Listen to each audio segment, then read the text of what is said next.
Hello and welcome. I'm here with the lead water filtration expert at Integrity Pure Newcastle and the host of the documentary Newcastle's Tap Water. And we're also here with John. He was the producer of this documentary and also the lead researcher. With the three water sources, Chelmsford Dam and Buffalo River and the Gogan River, what are the state of these water, raw water sources?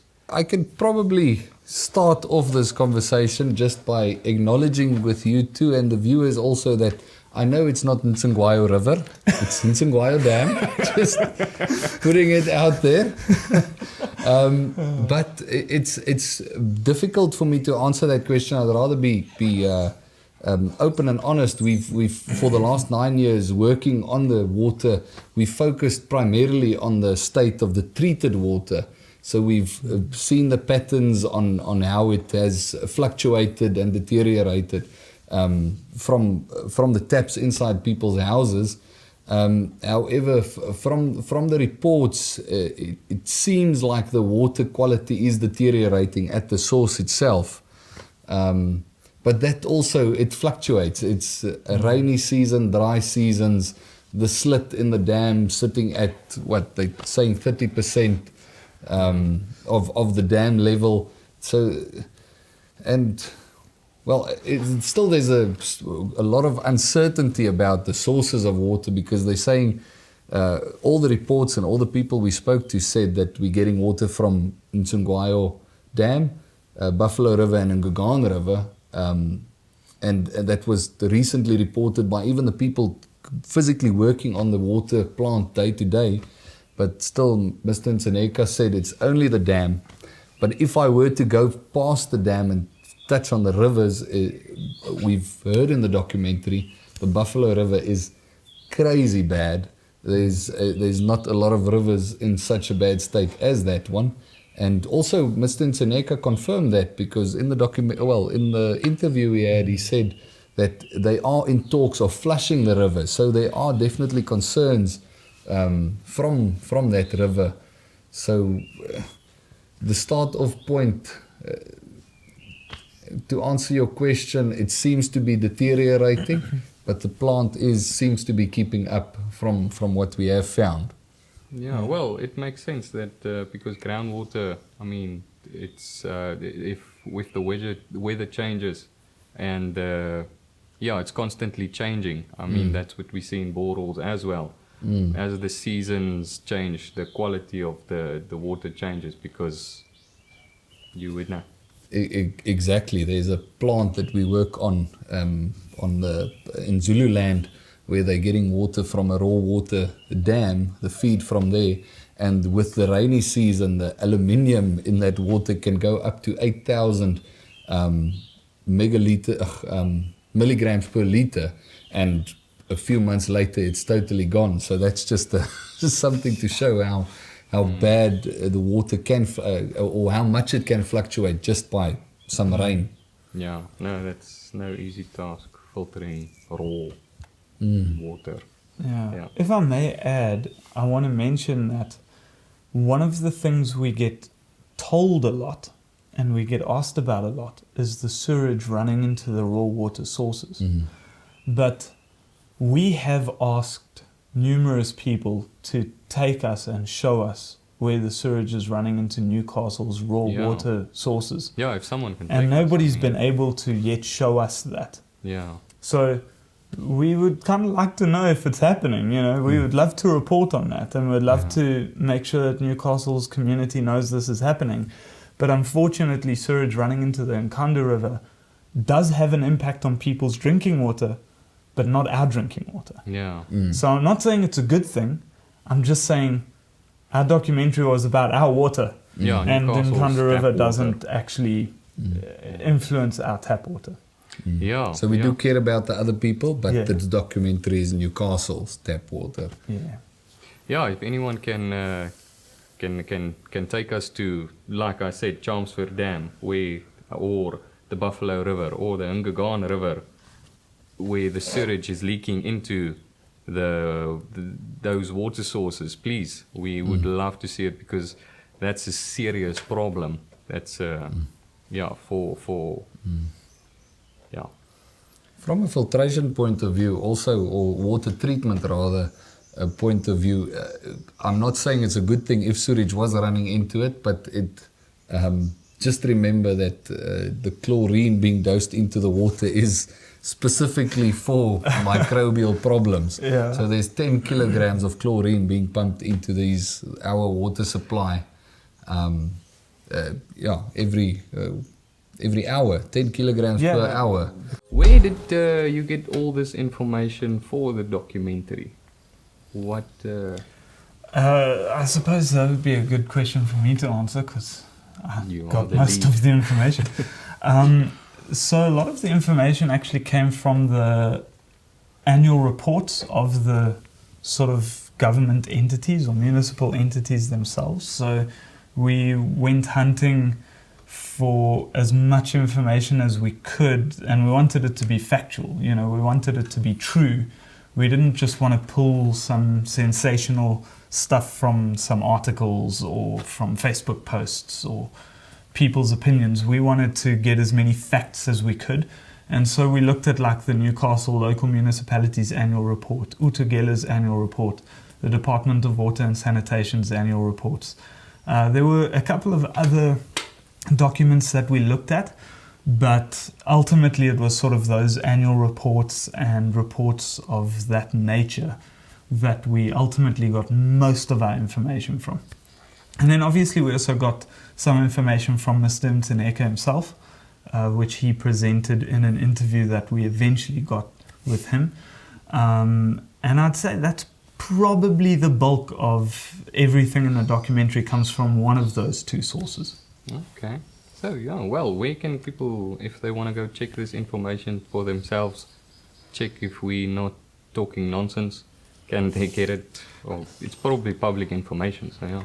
Yeah, for sure. So most of the information is available online. I just Googled and searched the internet like crazy and stumbled upon a lot of the stuff, you know. So if people want to know something, the information's all there.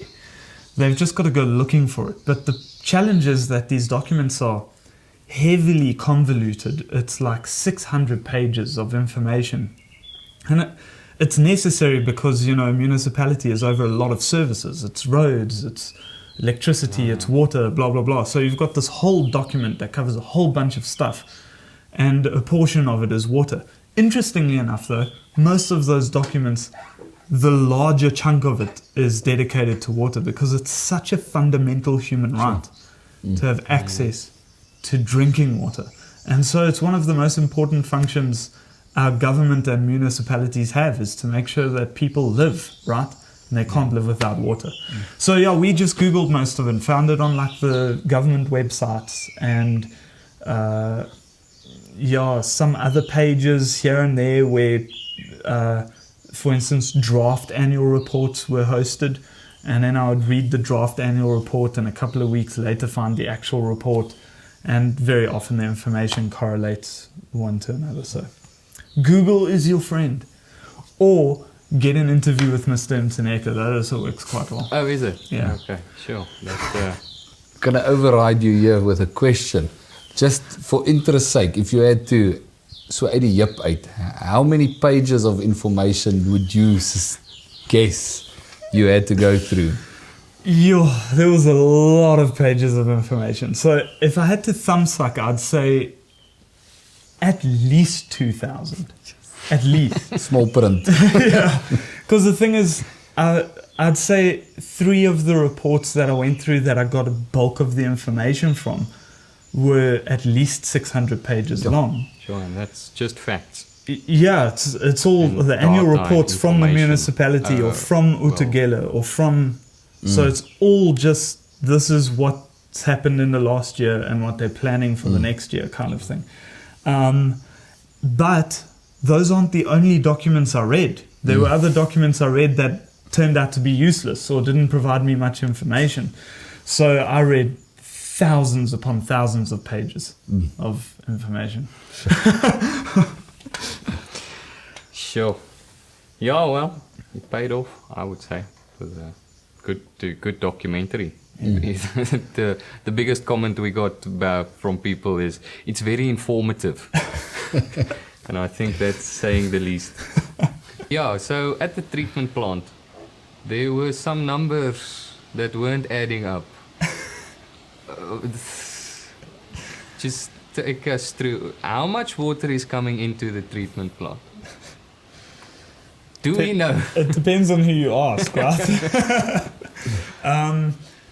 So can I go? Please for it? go. I have no idea where to start with this. Yeah, it's a very interesting thing. So again, when we went into this documentary, we kind of said we want to be honest, and we want to present facts that have been presented to us.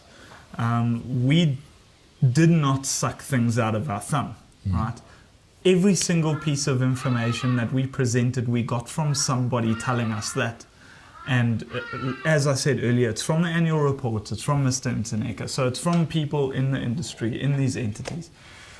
But now the problem is that the purification plant, the Utugela treatment plant, their reports state that they are producing, if I get the numbers correct, 100.8 megaliters. Now, I also want to be clear that those numbers, we kind of had to choose numbers, okay? Because Utugela's report will say that they're producing 100.8 megaliters.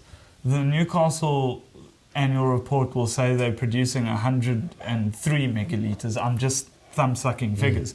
And the Department of Water and Sanitation will say they're producing 111 megaliters. And there is literally no way that we can know the answers to this. In fact, it has been suggested to me in conversations just on the phone and sort of off record, and so I won't say who suggested these things to me. And again, we haven't been to the plant. We have no idea what's going on there. But some people have suggested that they don't have bulk water meters in place. And so they don't even know. They're thumb-sucking. Now, the only evidence I can maybe present that can confirm that is when they present these figures in Utugela's report themselves. There's a star next to the figure, at least in one place in that chart that we saw. There's a star, and if you follow the star to the bottom of the page, it tells you where they got that information from. And it's from somebody who works at Utugela who said that. Okay. So it's not like from bulk meter A, right? It's like, trust me, bro. It's from Frikkie van der Merwe, right? Okay. So it's really unreliable numbers to begin with, and the numbers are all over the place, but we kind of tried to just pick the averages and say, well, let's take this one. And if we're talking about Utugela numbers, we're going to take Utugela's numbers, right? I tried to keep to that in our documentary, but I digress. This is a way too long answer. The problem is, Utugela says that they're producing 100.8 megaliters of water. They also say that they are receiving a maximum of 92 megaliters per day from Nchingwayo Dam. Okay. So Nchingwayo Dam is sending them 92 megaliters per day, and they're producing 100.8 megaliters per day. Now, you and I all know that you can't just make water out of nothing. So they have to be getting the water from somewhere. In our conversations with some staff at Utugela, and the annual reports all suggest they're getting that extra water from the Buffalo River, Umzinyathi River. Which is gravity fed, so they just have to, it's no pump, no nothing, you just open a valve and water comes running that you need. But the point is they can get extra water over and above their maximum of 92 megaliters per day, average of 70 from what I understand, but I digress. It's very easy for them to get the extra from Umzinyathi River by just opening a valve. And whoosh, we've got extra water and we meet our 100.8 megaliters capacity. But Mr. Mtsaneka assures us that they're not getting water from the Umzinyathi River or Ngagane River. So I just don't know where the extra water is coming from. That's all I'm wondering about. Ek verstaan nie, I don't know. Yeah. I don't have answers. I've got questions. I know and if somebody can answer them, water. we need more water. From the reports, it says we're producing 100.8. We need 100. Well, the plant can produce 130, And from old figures, and Newcastle's population is growing, we need 131 megalitres of water. So Yeah. just showing away water. And I really do predict that 131 is a massively understated figure. Because keep in mind that we're losing 37% of our water, which we'll talk about later probably. Technical losses. That's water that's being lost. And then an additional percentage to take us from 37 to 65, that percentage, whatever the number is there, people are stealing. Okay, so they're at least getting water, but Yeah. it's not being paid for. But now the question is, how do we know how much... how do we know this if we don't have bulk Yeah. meters in place, right? But I digress. The point is, there's so much illegal connections happening, and there's so much water loss happening. I predict that those numbers are so grossly understated that we would be terrified if we knew how much water Newcastle actually needs. If we filter water for any purpose, for household or for lodges or whatever the case is, we ask them how many people, and we work on 250 litres per person per day. Now that is slightly overestimated because we like to overestimate and make sure we can filter enough water on the plant. But that's the numbers we're using, 250 litres per person per day. Sure. So people are using a lot of water because they don't mind flushing the toilet, they don't mind pushing the start button on that automatic washing machine. So the 6,000 litres goes like this. Yeah, for sure. I want to ask, in the documentary, we talked about the process, what's happening at the treatment plant. And I just wanted to ask, like, it sounds too simple. So what's happening is the water is being chlorinated before it enters. Well, yeah, the raw water coming in is chlorinated, and then coagulant is added, and then the solids are filtered out, and then it's just chlorinated again. Is it that simple? Unfortunately, from what we could see, what from the reports we could pull, that is exactly what is happening. That's confirmed by the people in charge. They've signed off documents saying that this is exactly the process. We tried our best to get into that plant, to see it actually, to see the whole process, but to no avail. So as much as we can say, that's the process that we see in the documentation. Yeah, I mean, we definitely tried to get into the purification plant, as they call it. And definitely I was told over and over again, it's a political environment. And I'm not a politician, right? So I'm not allowed in the political environment, apparently.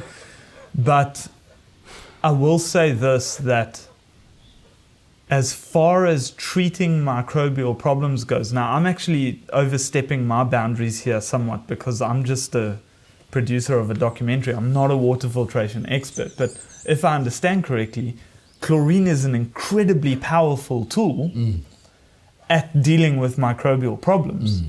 But it's like the plant is just taking a sledgehammer to every single issue, and they're just dosing chlorine at it. And it's interesting because I found documentation that suggests that the amount of chlorine they use is not being regulated. So they don't have to test it at the tap and say, oh, the chlorine's within spec. That's to my knowledge. Now, I could be wrong about that. Why are we still here? Just to suffer? I'm going to add to that chlorine, and I was doing research, since you mentioned that, I was doing more and more research to find what exactly is going on. And they say for Newcastle's plant, or not Newcastle's plant specifically, but a plant like that would use chlorine from about 0.2 milligrams per litre up to about 1 milligram per litre. But now the World Health Organization suggests that if you're going to, you shouldn't exceed 5 milligrams per litre. So that is a Interesting. That's what they say, not 5 milligrams per litre. But your pool water, which you can taste, your eyes are red when you get out there, that's sitting at about, if you heavily chlorinated your pool, that's sitting at about 3 milligrams per liter. Whoa. That's just a few numbers. So it's normally within spec of, they say between 0.2 to 1 milligram per liter. But the World Health Organization says don't go over 5 milligrams per liter, please. Yeah, well, I can understand why the World Health Organization has that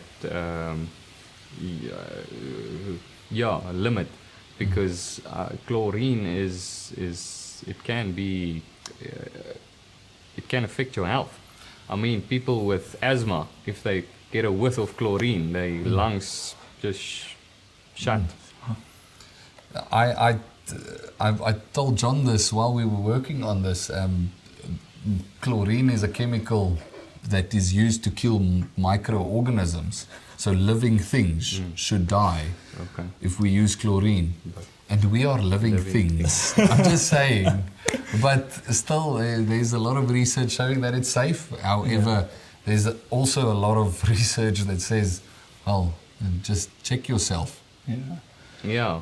I think the amounts of chlorine is what's in question here. It's not whether using chlorine is good or bad, because chlorine is fine to use. But this is all with the chlorine and all the chemicals. This is keeping the water coming out of the plant to a SANS 241 standard. Now, what the SANS 241 standard in the documentary, it said it's not necessarily made to ensure for human consumption. It's just what the specific, you can help me. I'm trying to get back to my script here. But the water by the SANS 241 standard doesn't put a human at immediate significant risk. Yeah. So the specific wording says something along the lines of it prevents significant risk over the lifetime. Oh, okay. Yeah. So the problem for me with that is that's incredibly vague.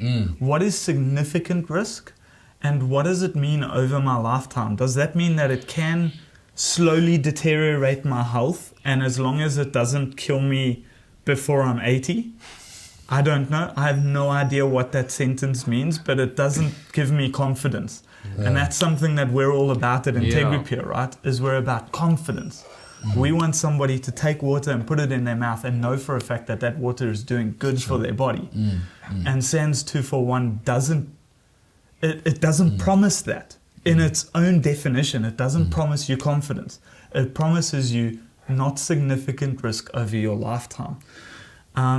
And something I want to mention, and this is kind of obvious, but some of our viewers might not know this, is that the SANS 241 is specifically a South African standard.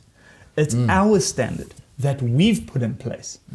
It's what our government has sat down and said, we think this is good. Now, to be fair, in the documentation, they do reference the World Health Organization on certain points. And they're like, oh, we wanted to stay within the World Health Organization on this point and on that point. Now, I'm not an expert enough to understand all the nuance that goes on in a document like that. But it's important for us to know that that standard is our standard, and the people who determine what it is and determine the revisions that are being made is the South African government.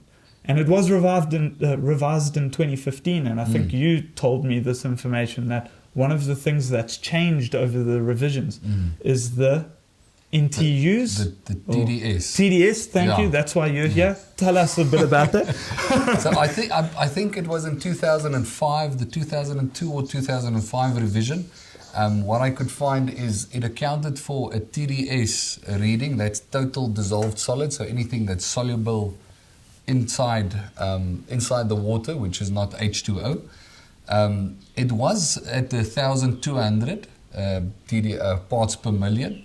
However, there was would call it a recommendation, which the World Health Organization also promotes, of keeping it below 500. So having 500 as the max, but if all goes to hell, let's just keep it under 1.2. Yeah. And that 500 has totally dropped. So to be fair, to stand up for Newcastle's quality of water, the TDS is still below 500. Absolutely. It's sitting in that report at 223. I hope I have it correct.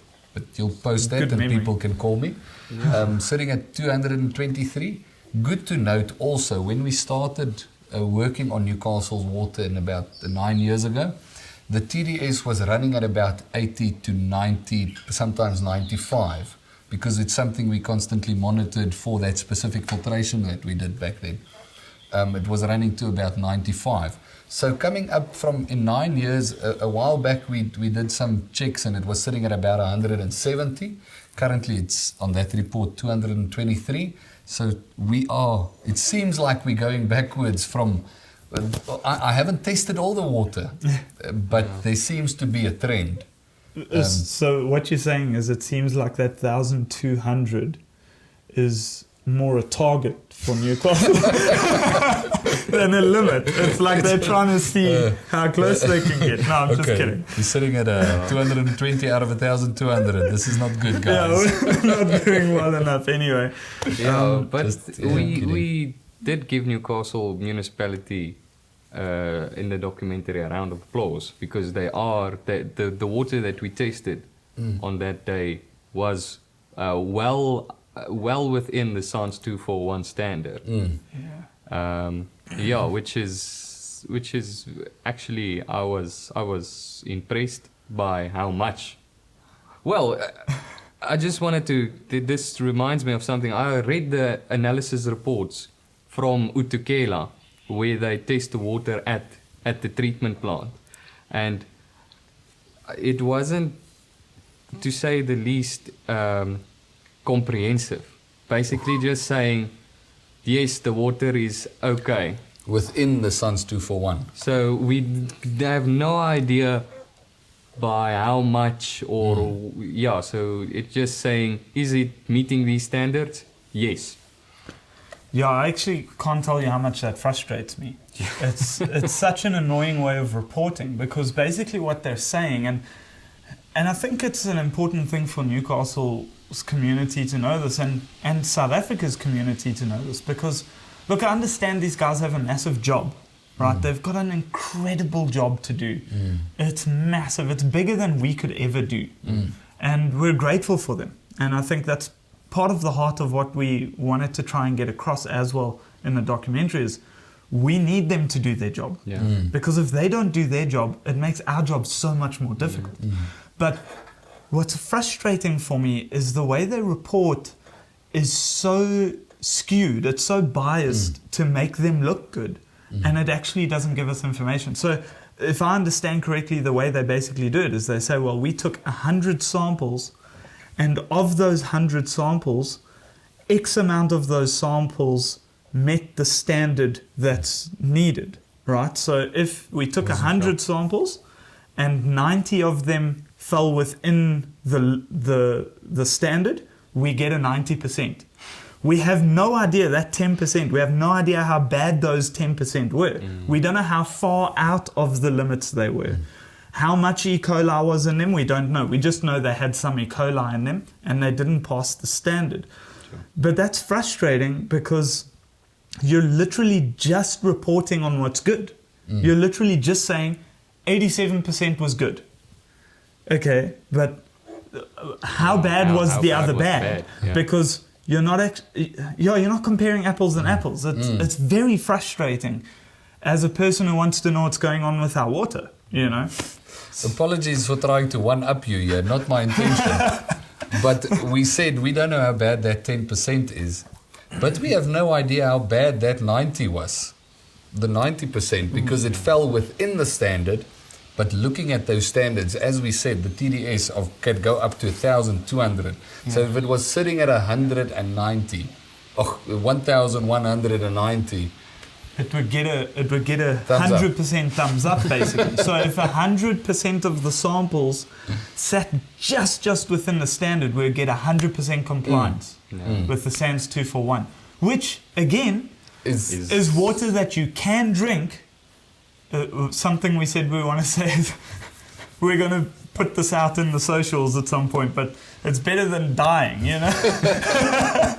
It's something you can drink, but it's not great water. Yeah. It's really not great. This is water that the World Health Organization would kind of give the thumbs up to if things have hit the fan, right? And I'm saying this tongue in cheek because the World Health Organization has no care or opinion on the SANS 241. I mean, they do, but I haven't found any comment on it from the World Health Organization. They haven't said like, oh, we approve the SANS 241. But what I'm saying is, this is the quality of water across South Africa, across the board, from your rural areas to the middle of your cities. This is the standard. It's that and nothing else. And if they get 100% compliance, They it get doesn't 100. tell you how much compliant. Yeah, It just super says it's frustrating. 100% compliant. So anyway, On the sign there by the purification plant, it says Newcastle purification Cringe. plant. Yeah. So we add stuff to make it cleaner. Yeah, I don't, that's not very pure water when you're adding chemicals and whatnot. Pure water. But yeah, so just quickly, what's the difference between purified and treated water? See, purified water, I don't like purified water. It is an aggressive, unstable, I want to say chemical, but it's not. Is it a chemical? It's an aggressive, unstable substance, because if you've taken everything out of water, made it H2O, then it's unstable, because that's not the way it is in nature, because that's why you have so much minerals in water. As it sulfurs, it attracts minerals and whatever it can to stabilize itself. So if you would send purified water through an asbestos concrete pipe, you're going to be drinking asbestos concrete till you're blue, because it's going to suck it right out of that pipe.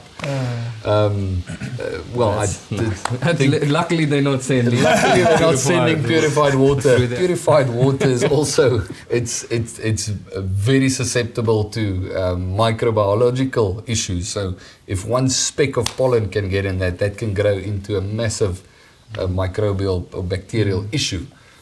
So luckily, it's incorrect. So purified water is we have done it before because we needed to for specific, mostly lab environments, in the medical. yeah, and medical, I wanted to say, when doctors prescribe Yeah, purified water. exactly. Yeah. So we have dealt with that, but for us, we don't purify water. We do purify water in certain cases, but then we reintroduce minerals into that water. Yeah, And when it's where- for human consumption. when it's for human consumption. Because you need that. And if it's not used immediately, it's also if there's not any sterilization method like ultraviolet light or something at the source of at the source where you're using it, there are other methods where we do sterilize Keep it sterile. Keep it sterile. Yeah.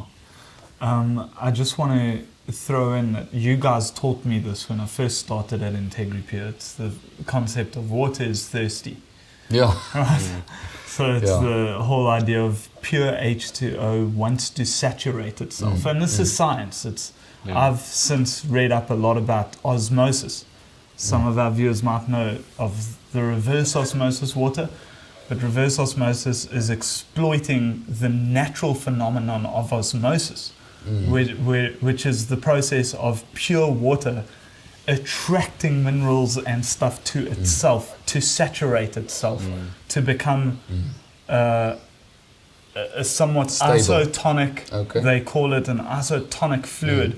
But isotonic I'm using very lightly because that all depends on where the water is, right? If it's in a river, isotonic is different to if it's in the human body because the environment's different. But that's the point, is that water wants to balance itself out with its environment. It saturates itself with its environment. And that's why we don't like pure water, because it's going to come into your body and just suck stuff out of your body instead of deposit good stuff into your body. Yeah, it's the whole thing. Whenever we want people to stay safe, while drinking water, but also have healthy water. Yeah, so quick infomercials. We're going to go over to the shops quickly. So if you have a reverse osmosis system, phone us. The number will appear at the bottom of the screen, 0611 77 3514. If you're drinking reverse osmosis water, there's still time. We can save you. No, well, I'm putting it lightly, but yeah, we've come to know that people really trust reverse osmosis systems. We use it in certain processes, in certain applications, but that water, as you say, is thirsty. If you're drinking reverse osmosis water, that wants to, and I'm not a medical doctor, let's put it out there, it wants to balance itself out. Grabbing the electrolytes out of your body. When you go to the toilet, you lose what you got from your food and so on. So if you have a reverse osmosis system, you don't need to throw it out. You can just put a mineralizer to put the minerals back into the water, to stabilize the pH, to just make it less thirsty and stabilize that liquid you're drinking. Will go a long way. The feedback from the community has been mostly positive, which we are grateful for. Thank you, guys. But yeah, some people are not happy with our findings. Some even suggesting we are in bed with the municipality. Just explain, how easy was it to get an interview with anyone at the municipality? John, you were sitting with the struggle. Yeah, man, the struggle is real. That's all I have to say. No, it was a very interesting process. I'm going to try and keep the answer quite short because it's long. It's a long story. But basically what it boils down to is when we came up with the idea for the documentary, the first thing we wanted to do was we wanted interviews with people. Yeah. Specifically, we knew that we wanted to take our viewers from the dam to the treatment plant, to the reservoirs, to their tap kind of thing. You know, that we knew we wanted to take them on that journey. And the idea was, we'll go to the dam, we'll stand on the dam wall, and we'll interview somebody who works at the dam wall. Nice. Right? And we'll be like, easy. Great stuff, tell us what's going on, tell us what's happening. You know, when I got there, I was wearing a blue shirt, I guess, because I work for IntegriPure, but I was treated like I was DA coming to derail. I was coming to derail their whole freaking institution. I was told very clearly that I'm not allowed near that dam wall, and in fact I was told I'm not allowed to take photos, which I may have taken a photo. But I just took a photo for one reason, to see how far the boys are from the dam wall, because we considered getting a boat and putting a boat in front of the dam wall. You guys would remember how ridiculous that was? Would have been cool though. Is this you keeping the answer short? No, it's not. Oh, thank you.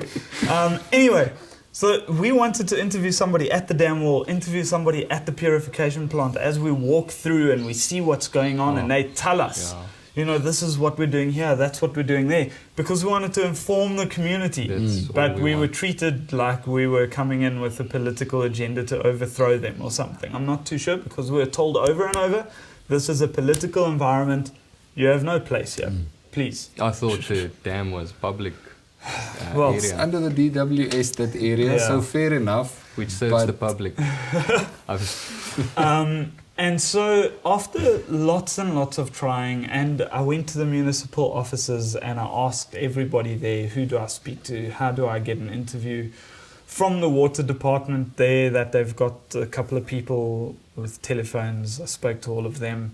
Spoke to the communications officer. Eventually kind of gave up. Yeah. Because it just took too long. I want to add a point. It sounded like the most communication you had, the most or the best communication you got was from the security guard. Basically. Yeah, basically that security guard was super helpful. Whenever I walked in and I said, yes, I want to speak to somebody to do an interview, it was like, let's try this person, and then he would phone.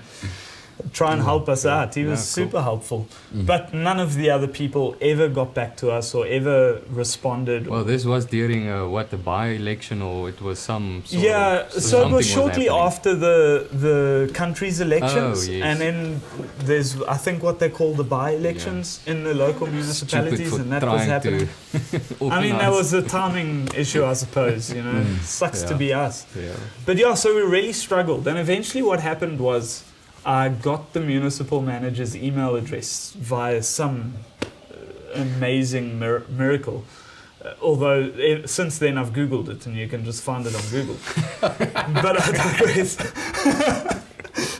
You just got to know his name, you know. And I sent them an email to no avail. And then I finally sent another email which was slightly threatening, maybe. Well, at least they interpreted it that way. Yeah, no. You were just getting to the point. I was basically just telling them the facts, because we deal in facts as much as we can, right? And I was telling them the facts. The fact is, if you don't participate in the documentary, the public's going to be left to make up their own mind about what you're doing.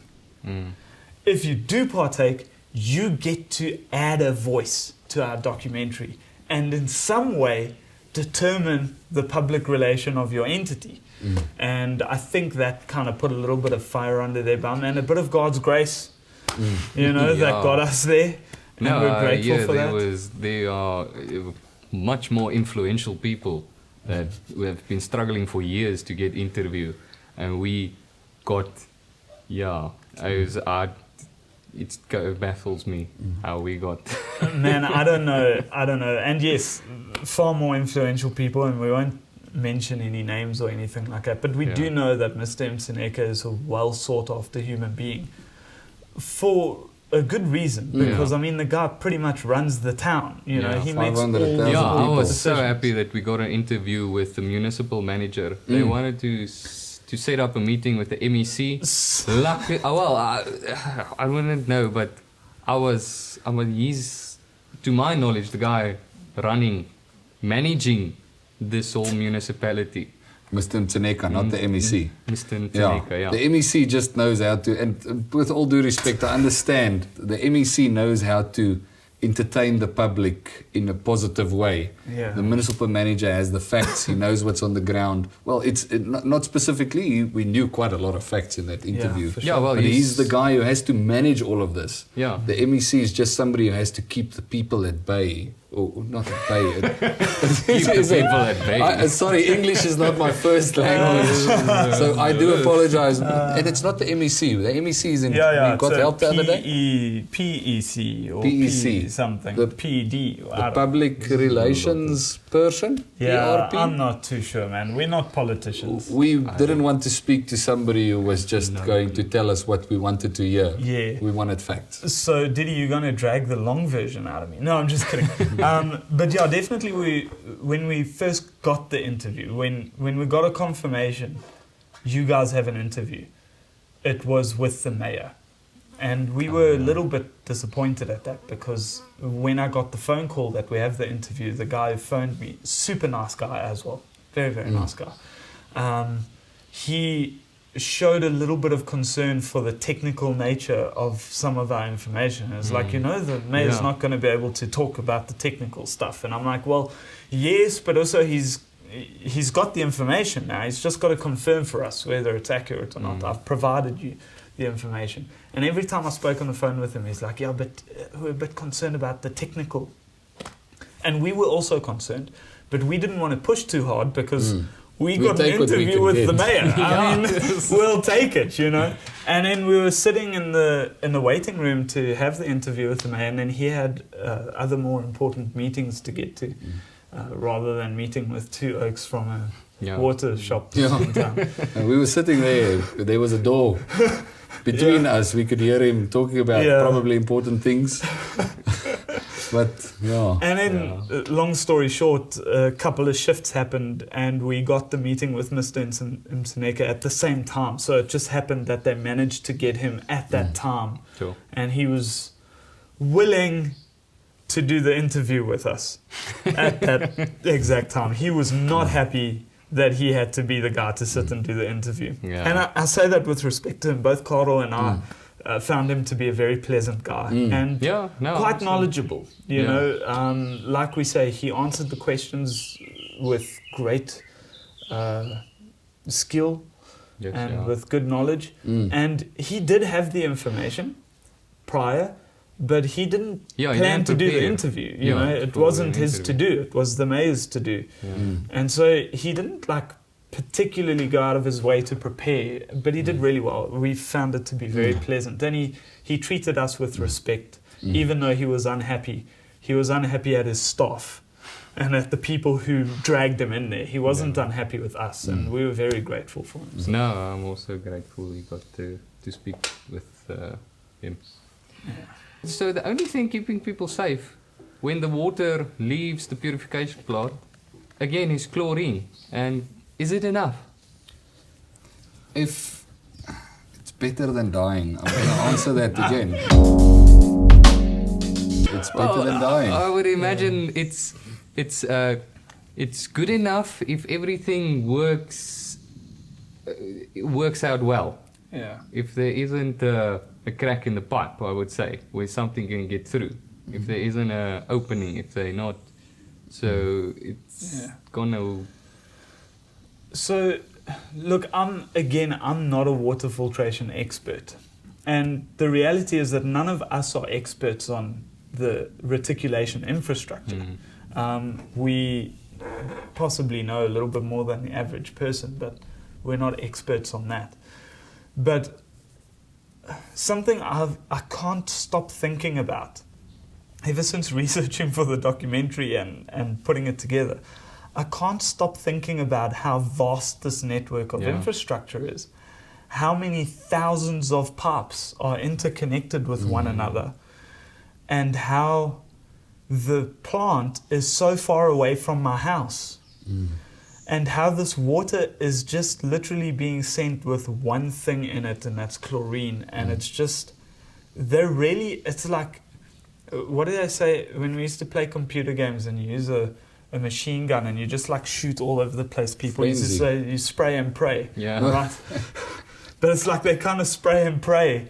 They just throw chlorine in and they just send it off. Now, the reason why I'm kind of answering in this way is because I've gotten myself thinking, at what point do I become concerned with how many possibilities there are for contamination in my water? So I've put myself in this position, and I'm stupid like this. It is what it is.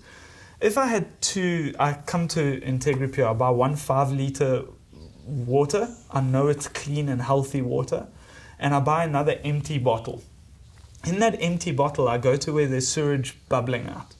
And I go and grab a bottle, 5-liter full of sewage. Now I've got a 5-liter of sewage and I've got a 5-liter of clean water. And what I do is I drill a little hole between these two bottles at the top, and I put a little pipe across there. Not at a point where any liquid can actually trade from one bottle to the other, but they're just connected via a small pipe. Am I still going to want to drink the water in the 5-liter bottle? I'm not too sure. I don't have an answer for the question. But then my question is, how many bottles do I need to place between myself and the sewage before I feel like I'm safe to drink the water that's in the clean bottle, right? Now, even more so, if that little pipe was at the bottom of the bottle and these things could swirl across one another, how many bottles of clean water am I going to want between my bottle and the sewage bottle before I say I'm willing to drink from this bottle?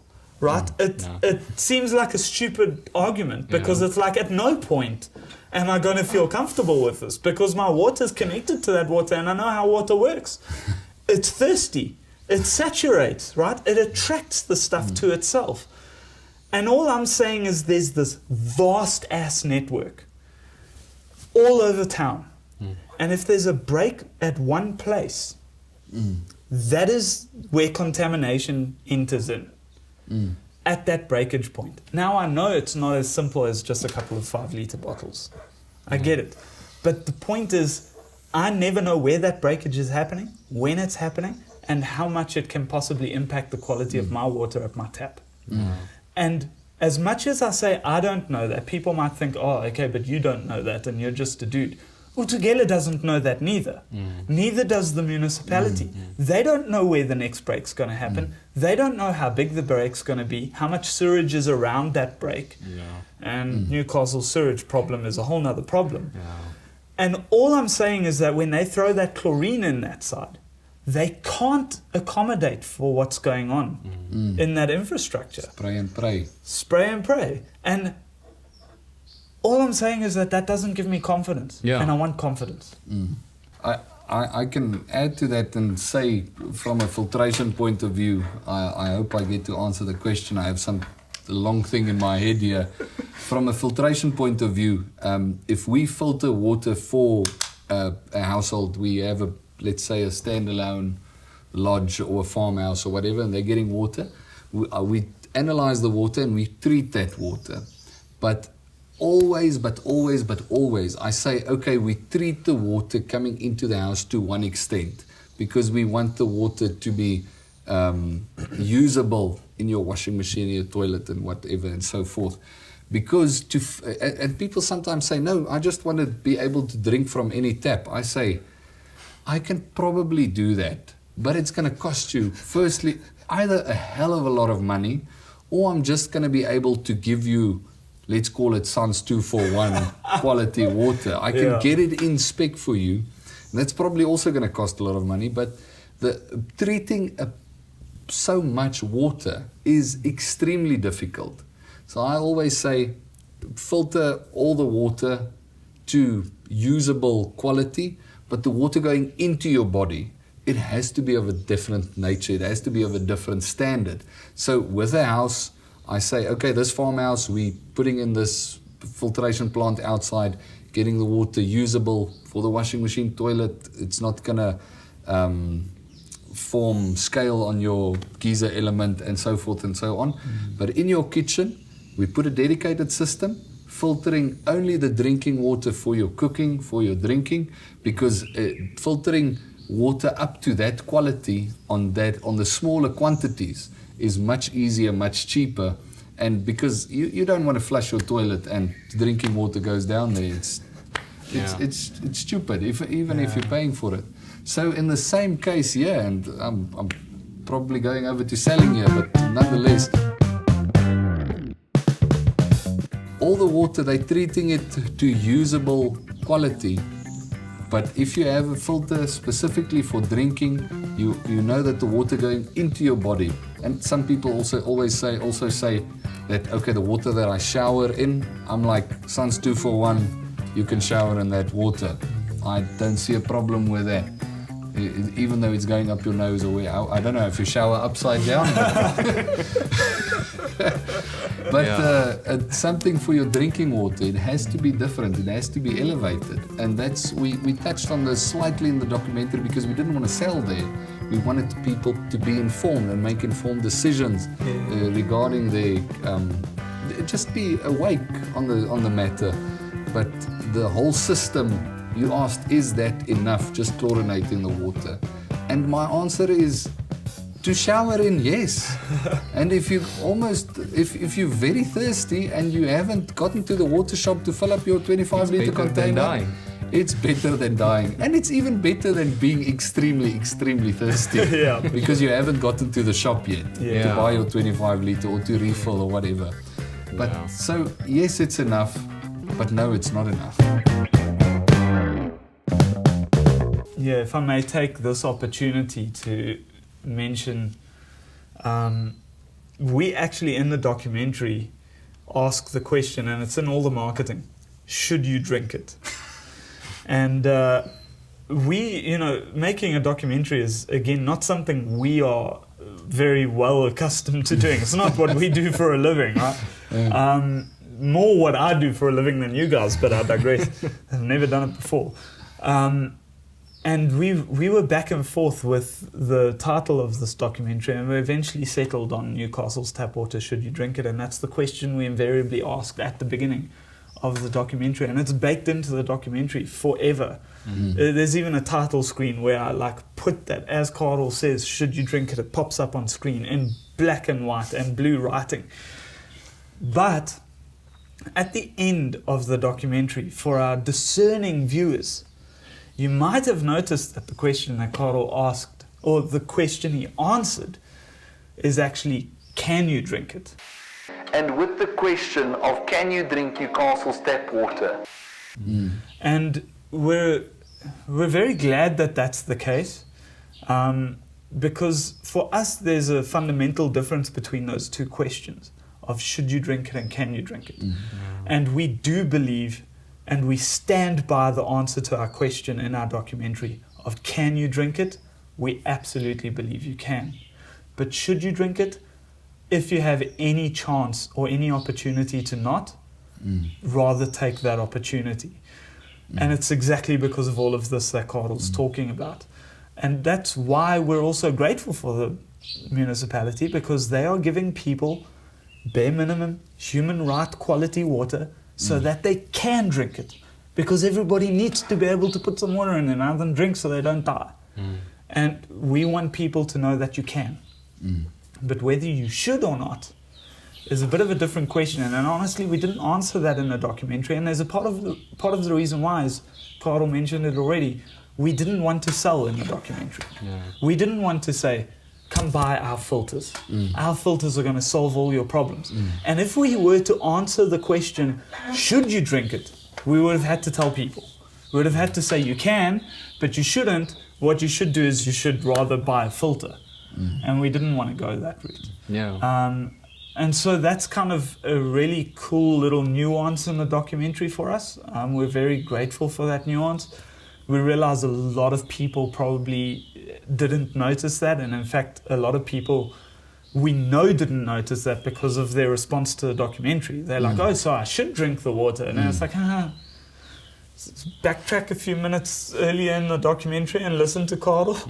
And we didn't clarify it nicely in the documentary, and maybe we should have. Maybe there should have been something more said, but that's the value of this content that we're producing right now, is that we're not ashamed to sell here, and we're not ashamed to call a spade here. Everybody knows they can drink the water, and it's cool, you're kind of safe, but you don't have confidence, and that's what we want to give you anyway. I've spoken too much. We're not worried to sell here because we really, really care, and that documentary can speak for that. We wanted you to make an informed decision. We wanted to say these are the facts as straight as we could get them.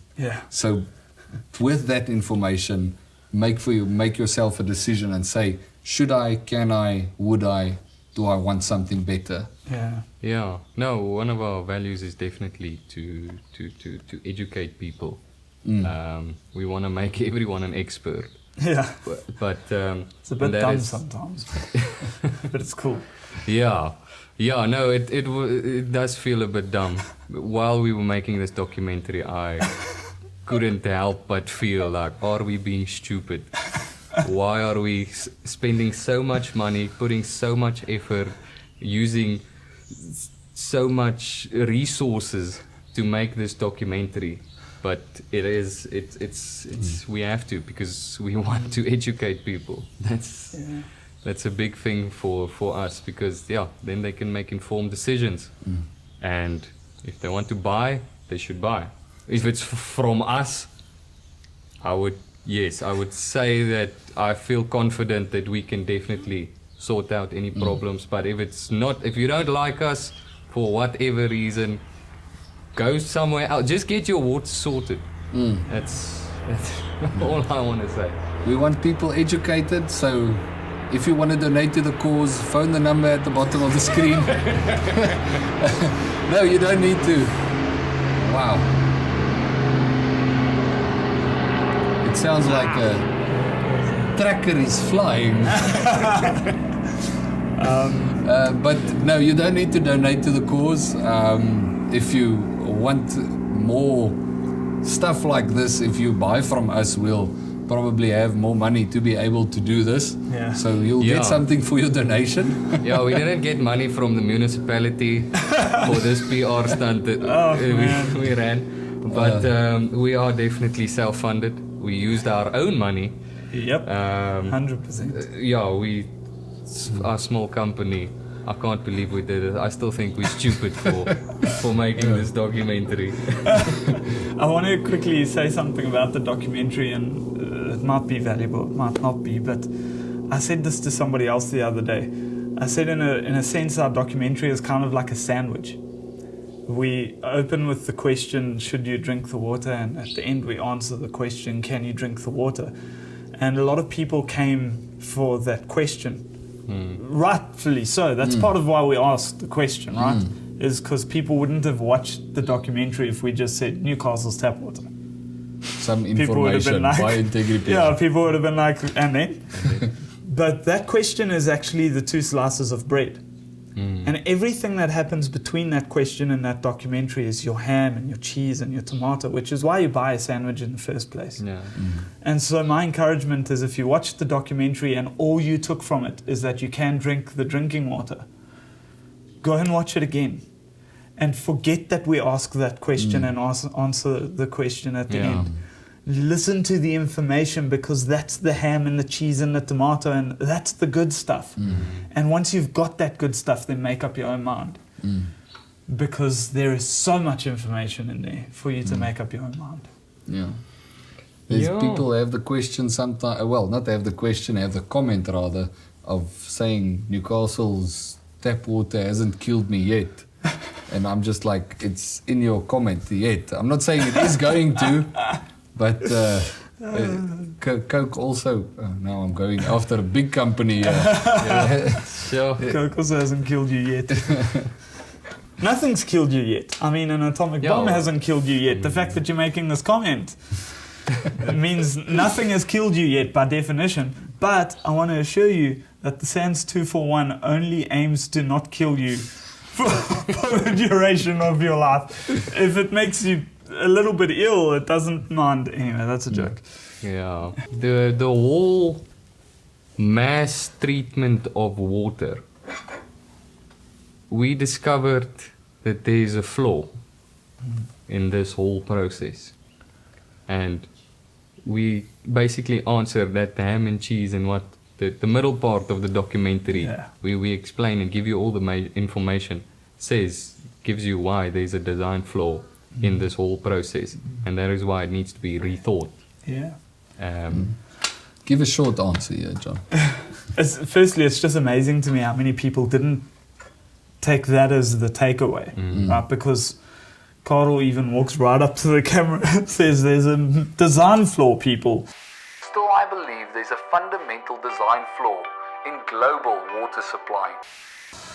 And then he tells them the design flaw in like beautiful poetic language, and it's like beautiful, and nobody was like, there's a design flaw. Yeah. But yeah, basically the design flaw, we've spoken a little bit about it in the lead up to this point anyway. The design flaw is that there is just way too much infrastructure between me and where they treat my water. They're guaranteeing to the SANS 241 standard that my water is constitutionally safe, That comes out of that the comes treatment out plant. of the treatment plant. Because They're testing it when it comes out the treatment plant. Yeah, well, they Because can't they test. tested it 18 kilometers away. That's Yeah. the thing, And they it's can't like- test every. They Yeah. can't test at my tap. They've Yeah. never been to my house to test at my tap. And look, we're not blaming Newcastle municipality for this. This is a global problem. Yeah. And again, it's also not a pandemic. It's not like it's the biggest problem in the universe. But we believe that mankind progresses. We move forward. And we believe that this is one of the areas where we've actually not moved forward very much. In fact, I've found evidence of pictures online of towns in Britain and Europe and these places where they've dug up old water pipes that are like a few hundred years old that were made out of wood. That's how old it was, right? Okay. But the only thing that's changed from then till now is the material of the pipe. The process is exactly the same. We treat the water and we shove it through some pipes and we send it to you. Now we look back and think, a wooden pipe, are you dumb? A wooden pipe, are you dumb? Look And at this nice asbestos concrete. Right? Why a wooden In pipe? exactly the same way we look back now at asbestos concrete and we're like, oh, you're so dumb. Yeah. Why did you use asbestos concrete? Now we all think UPVC pipes are going to solve the problem. But I ask you, in 50 years' time, are we all going to look back at UPVC and be like, oh, we're so stupid, we ran our water through PVC pipes? Maybe, maybe not. I don't know. Can't say but the for point sure. remains, Yeah. why not just solve the water quality problem at the point of use? Yeah. On And the- then on none the- of it matters. On the water that you are taking into your body. Yes, Once again. exactly. So we're also not saying this infrastructure needs to disappear. We think this whole bulk water system is great. But it just can't guarantee you water quality at your tap. So why not just do it? Why not just guarantee the water quality at your tap and call it a day? And we've taken one step forward as a society in the way we do water. And sure, it costs some money.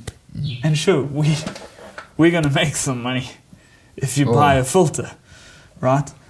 Or some other filter company is going to make some money. But that's what progress costs, right? Electric cars, people have to go buy electric cars. They don't just get given out. Yeah. If that's progress, then we pay for it and we move forward. And we, anyway, Well, I don't know if I'm opening a can of worms here with everybody watching us, but can we ever really guarantee it? I don't think it ever gets to like 100%. Having a water filter is a huge leap in the right direction. But having a water filter that is unserviced is almost like you're going back all the way down, back to the start. Because with water filters, some of the elements they use, most of the elements they use in water filters actually take out the impurities in the water. But when those filter cartridges get saturated with the impurities, they deposit it back into the water as the water flows through that. So if you have a water filter and it's not serviced, you might be doing more harm. So I'm saying you can get as close to 100% guaranteed safe drinking water as you possibly can, but if your water filter is unserviced, you're sliding right back to the scale, and maybe you should be drinking tap water. Yeah, and it's here for Newcastle with your standard water filter. It needs to be serviced at least every 12 months. On a household of 4 to 5 people using it for drinking and cooking, which is good. It's about, we say every 12 months. You can extend it a little if it goes over. It's not a complete train smash, because with these water filters, as I say, it deposits the impurities back into the water. It's always better to service slightly before than slightly too late. But yeah, that's how we come to the numbers. We're not just a company slapping a 12-month thing on it and saying this is it. If you're 2 people in the house, we say 2 years is fine. We're not going to let your guarantee lapse because you didn't service on the 12 months, because we know you're using less water. But yeah, so there's a few things. I want to add something here, and this definitely isn't my field of expertise, but what I want to add is part of the reason why I love this step forward in water quality, of saying I'm going to put something in my house that guarantees the quality of my water. Now you're talking about maybe it's not 100%, and we can never guarantee 100%, because what's in that tap, we don't know. What's in your cup, we don't know. What's in your glass. Anyway, That distance. this is far less chance, you know. You don't know what's in your tap and your cup, but you don't know what's in 18 kilometers of asbestos concrete pipe. But what I love about this, though, is it's actually coming back to a point of people's, or of saying, take responsibility for your own water quality. Because if you go back far enough in history, people were responsible for the water they drank. I'd go and fetch the water, and there's communities like this today.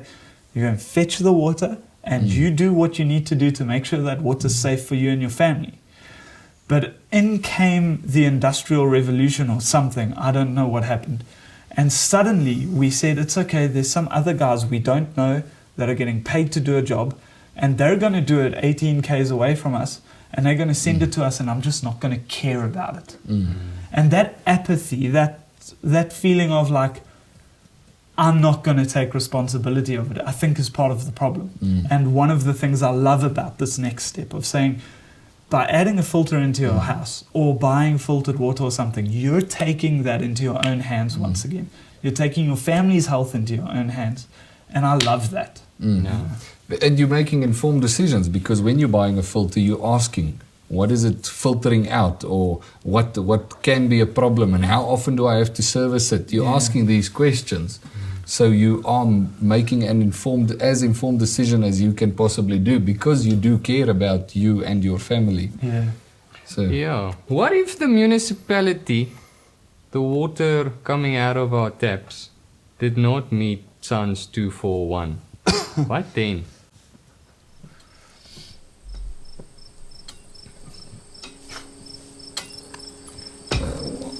Well, there would probably be a lot of documents that were signed, that they are received by a lot of important people in the municipality, and there would be a lot of actions towards taking those people to justice, but we are still in South Africa, so that might just carry on long enough till the by-elections have passed again and there's new people that need to sign to receive the documents.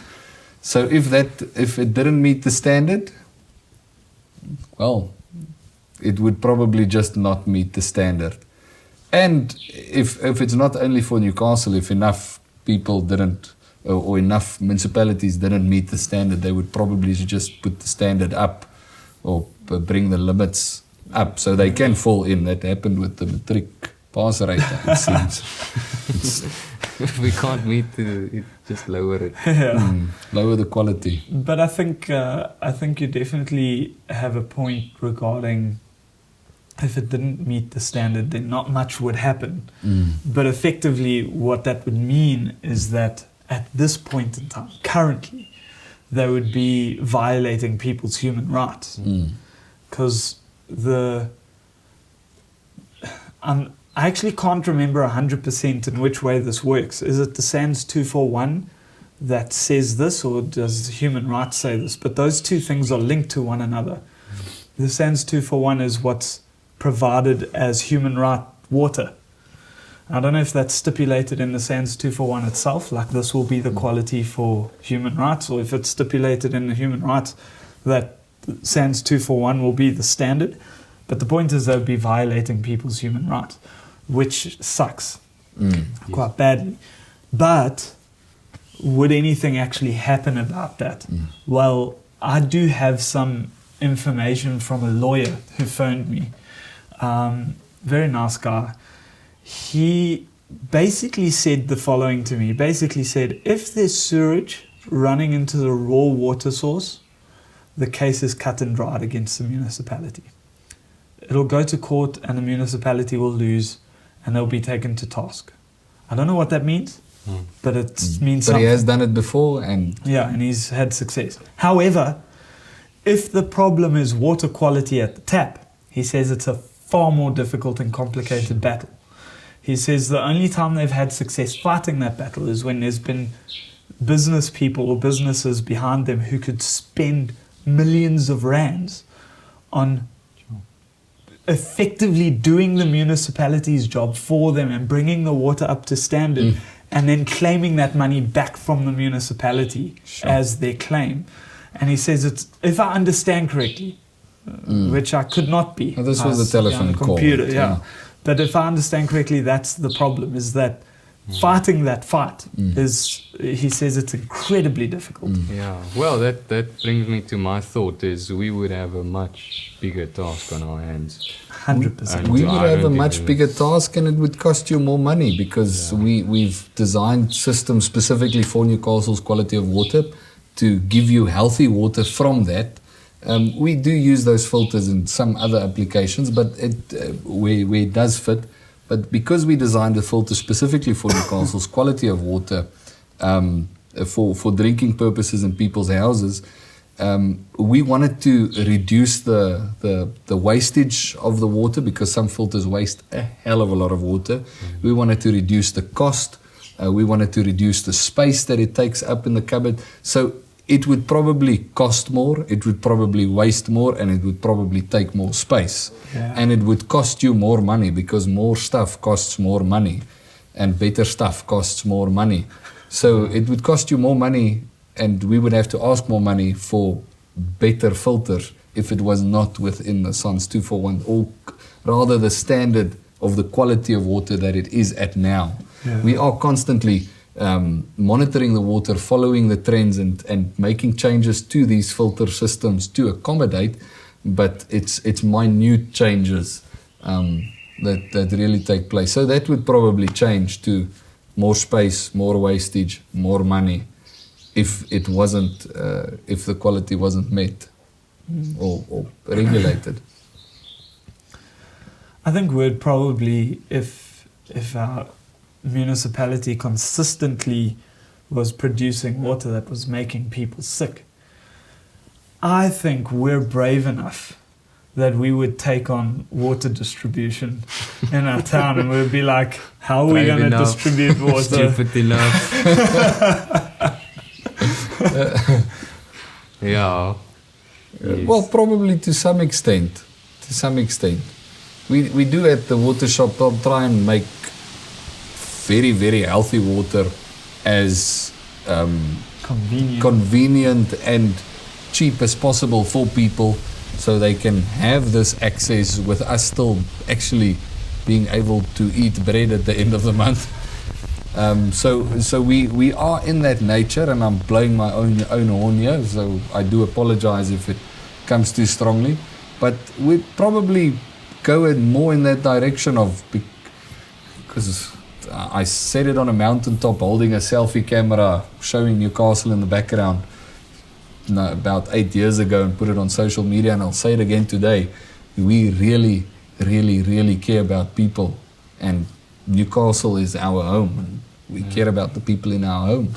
Yeah, for sure. We love Newcastle. Man, if we are invested in Newcastle, we decided to grow a business here, and the only people ask us sometimes, well, some people ask us, why don't you have a water shop in Middelburg or Witbank where the water is so bad? We're like, well, there's definitely options there, but we are invested here, even though the water can be consumed.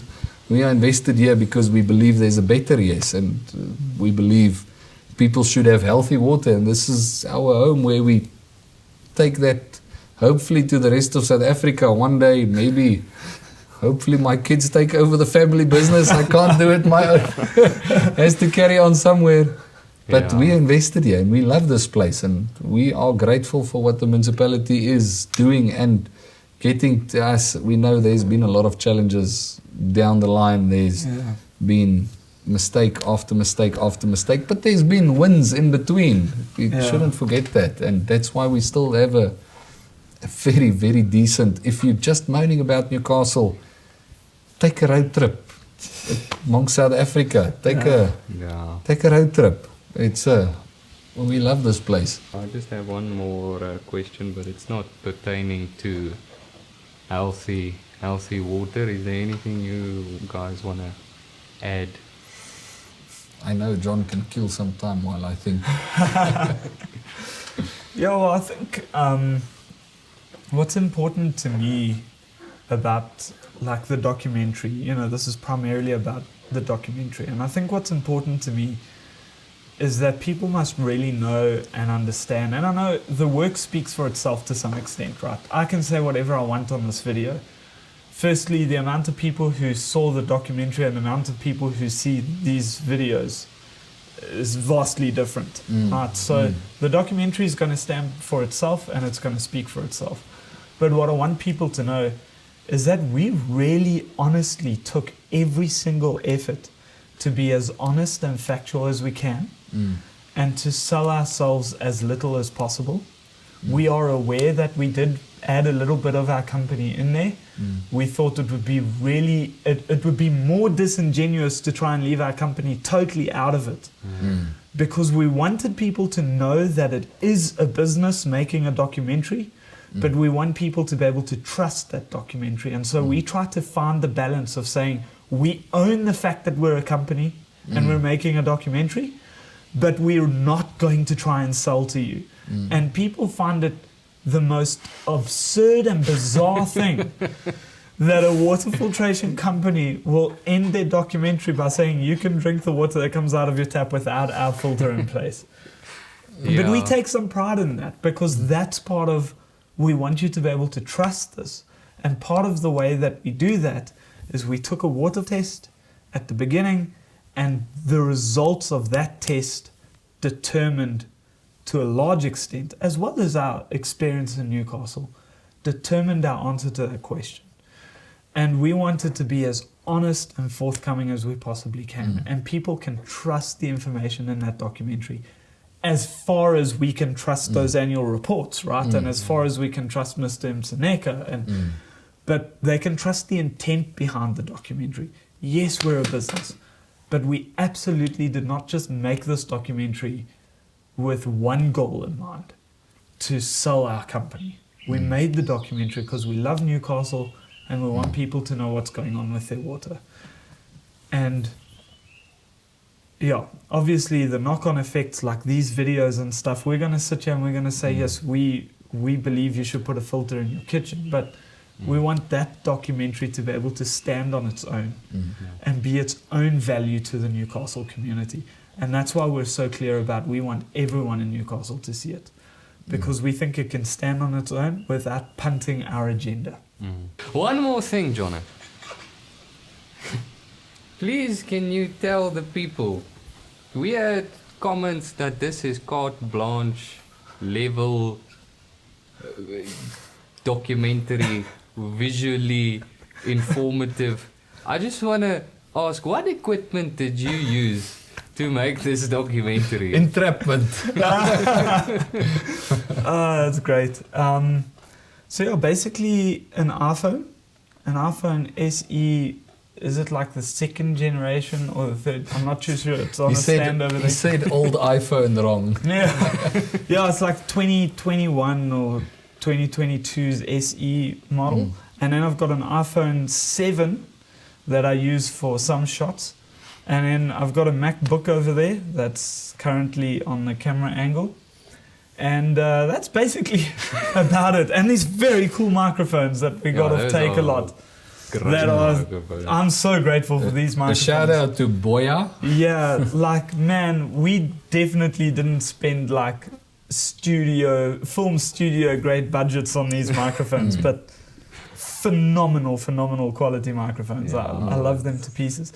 But yeah, basically everything you see in the documentary is filmed through an iPhone lens, man. Cool. Now, as a last, just for fun, Carl and I spent a lot of time together filming this documentary. Yes. In fact, the last scene took us like, what? I think it was 6 hours. 6 or 7 hours. On a very cold day. Yeah. And with filming on an old iPhone that also isn't very big, a large portion of that time is Carl waiting for me, rehearsing his lines, while I'm busy transferring files from my iPhone to the MacBook because I'm running out of space on the iPhone. And in fact, the last scene, the very, very last take of the very, very last scene, when I finished filming it and everything, I tried to copy it across to the MacBook and it didn't copy. And it was the only good take we got of that whole scene. And I was like, oh no, because my phone had run out of space. And it was like, oh man. So I just thought, I'm just going to try again. And I tried again. And luckily it copied and we were able to save that footage. But it was quite stressful. But anyway. The documentary would have ended with, whatever scene was before that, because I had my backpack on. I was going home.